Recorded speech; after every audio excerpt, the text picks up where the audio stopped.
바로 시작하겠습니다. 먼저 흐로닝원과 알크마르의 경기를 분석해 보도록 하겠습니다. 흐로닝원 네덜란드 1부 3위 승승승승승입니다. 흐로닝원이 2연승으로 기세가 좋습니다. 하지만 1라운드와 2라운드에서 모두 상대의 퇴장자가 나온 상황이라서 흐로닝원에게 2라운드까지는 행운이 상당히 깃들었다고 할 수 있을 듯합니다. 그래도 알크마르를 상대로는 어느 정도 실점을 억제하는 모습을 보여준 적도 제법 있는 편입니다. 올 시즌에는 4-4-2 수비와 역습 상황을 많이 만들고 있습니다. 일단 알크마르에게 점유율을 높게 허락할 가능성은 높지만 결국 흐로닝원이 견고하게 간격을 유지하는 상황에서는 의외로 알크마르가 고전하는 상황이 나오게 될 수도 있습니다. 알크마르 네덜란드 1부 4위 무무승승승입니다. 알크마르가 페예노르트나 PSV 같이 리그 내에서 최상위 포식자라는 이미지는 없는 편입니다. 물론 점유율을 기반으로 상대를 몰아치는 흐름을 가져오는 것에는 능하지만 득점력에서는 기복이 있습니다. 특히 상대가 중앙에서 압박하는 순간에는 중앙 돌파를 아주 잘 해내지는 못하는 편이죠. 지난 시즌에도 위트레흐트나 네이메헌 같은 팀에게 고전하는 흐름도 이와 무관하지 않습니다. 실제로 흐로닝원이 이를 이용해서 알크마르를 상당히 애먹이기도 했는데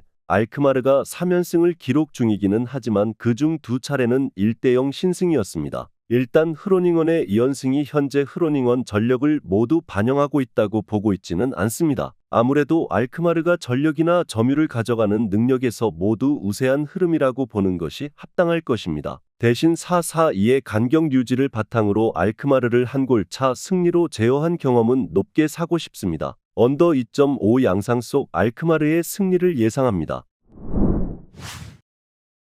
다음은 헤라클레스와 빌럼의 경기를 분석해 보도록 하겠습니다. 헤라클레스 네덜란드 1부 13위 무무패무패입니다. 헤라클레스의 현재 흐름은 점유율을 높게 가져가면서 몰아치는 상황에서의 힘을 보장하기는 어렵습니다. 특히 빌럼이 보여주는 역습의 정교함이나 효율, 파이브백을 가져가는 극단적인 수비가 상당히 부담스러울 것으로 보입니다. 헤라클레스도 실제로 빌럼 상대로 전전긍긍하는 상황이 꽤 잦았던 것도 사실입니다. 지난 에이스터르 디비전에서는 1대1로 비기는 등 빌럼을 상대로 압도적인 우위를 잡았다고 보기는 어려웠던 것이 사실입니다. 리그에서 만난 지금까지의 상대가 강호라고 할 수 있는 PSV와 스파르타라는 점을 감안하고 스파르타 전에서는 수비적인 흐름을 좋게 가져갔다는 것을 감안해도 압도적으로 유리한 상황이라고 보지는 않는 모습입니다. 빌럼 네덜란드 1부 6위 승승무무승입니다. 1라운드에서 페예노르트와 비겨버리는 사고를 쳤는데 이 빌럼의 전력이 생각보다는 높은 수준이라고 보여집니다. 고어헤드를 상대로도 2대0으로 승리를 거두었기 때문이죠. 빌럼은 상당히 수비적으로 운영하는 편입니다. 파이브백을 가동해서 아예 주도권을 중앙에서 잡는 것을 포기하려는 듯한 행보도 보이고 있습니다. 따라서 슈팅은 많이 줄 수밖에 없기는 한데 그래도 유효 슈팅의 양을 줄이고 있는 모습입니다. 2라운드에서 고어헤드에게 내준 유효 슈팅은 2개였습니다. 그리고 효율이 높은 공세로 상대를 찔러서 철저하게 실리를 챙기려는 습관을 가지고 있습니다. 전체적으로 빌럼이 주도권을 크게 내주는 모습이 있기는 한데 그럼에도 유효 슈팅을 주지 않는 흐름과 함께 효율 높은 공격으로 실리를 잘 챙기고 있는 모습입니다. 전체적으로 헤라클레스가 빌럼을 상대로도 압도적인 흐름을 가져가는 전력까지는 아니었습니다. 언더 2.5 양상 속 빌럼의 승리를 예상합니다. 다음은 스파르타 로테르담과 페예노르트의 경기를 분석해 보도록 하겠습니다. 스파르타 네덜란드 1부 11위 승무무입니다. 전반적으로 점유율을 가지고 몰아치는 상대에게는 약한 편입니다. 물론 트벤테 상대로 지난 경기 비기기는 했지만 트벤테는 주중 경기로 인해서 힘이 조금 빠져있던 상황입니다. 페예노르트를 상대로는 스파르타가 상당히 약했던 것은 부정하기 어렵습니다. 특히 최근 5경기에서는 모두 2골 이상을 허용하기도 했습니다. 경합 상황에서의 능력치가 상당한 편이나 이는 피지컬적으로 공중볼에 강하다는 의미지 상대의 전개를 완벽하게 막아세우는 성향으로 이어지는 것은 아니었습니다. 지난 시즌에도 전체적으로 5위 이상의 점유율을 가지고 가는 팀을 상대로는 오히려 부진했던 편입니다. 페예노르트 네덜란드 1부 5위 패패무무승입니다. 1라운드 빌럼에게 진 것은 이유가 있었다고 할 수 있을 듯합니다. 빌럼이 파이브백을 가동하면서 유효 슈팅의 비중을 줄이는 것으로 나섰고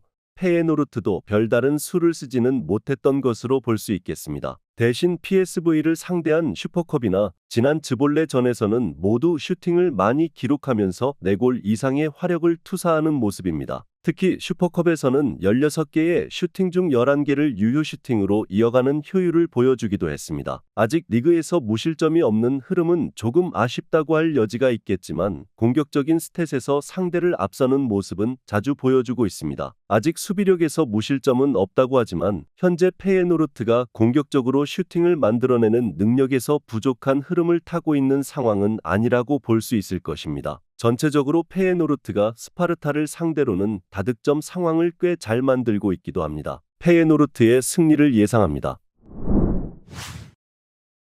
마지막으로 고어헤드와 발바이크의 경기를 분석해 보도록 하겠습니다. 고어헤드 네덜란드 1부 16위 승무패패패입니다. 기본적으로 하위권 팀을 상대로는 공세적인 흐름을 타면서 상당히 상대를 잘 아는 식으로 일부에서 버텨왔습니다. 일단 초반에도 빌럼과 시타르트 상대로 많은 슈팅과 공격적인 흐름을 보여주기는 했는데 골이 나오지 않으면서 효율을 거의 살리지 못하는 것이 아쉬운 흐름입니다. 특히 빌럼전 유효 슈팅은 2개이기도 했습니다. 특히 고어헤드가 스로인에서의 집중력, 페널티키커용 등 박스 안에서의 실점 커버 능력이 좋아 보이는 상황도 아닙니다. 결국 확실하게 골로 상대를 공략하지 못하니 약체들에게 당할 수 있는 루트만 늘어나고 만 셈이죠. 내용과 결과가 서로 다른 상황이라고 할 수 있을 것 같습니다. 발바이크 리그 18위 무패패패패입니다. 발바이크의 흐름도 자신들이 공격적으로 주도권을 쥐는 상황에서 더 활약상이 좋은 편입니다. PSV를 상대로도 득점을 기록하는 모습을 보여주기도 했으니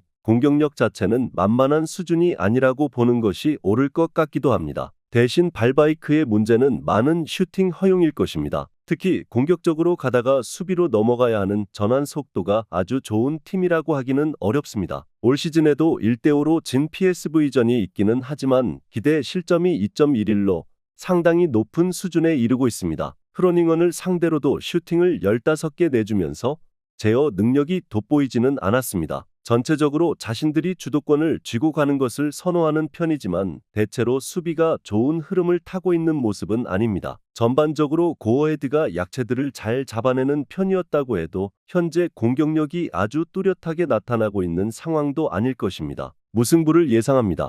영상에서 알려드리는 내용들은 모두 1차 분석 내용들이며 2차 분석과 최종 조합픽은 영상 하단 고정 댓글 링크로 문의 주시면 안내 도와드리도록 하겠습니다. 시청해주셔서 감사합니다.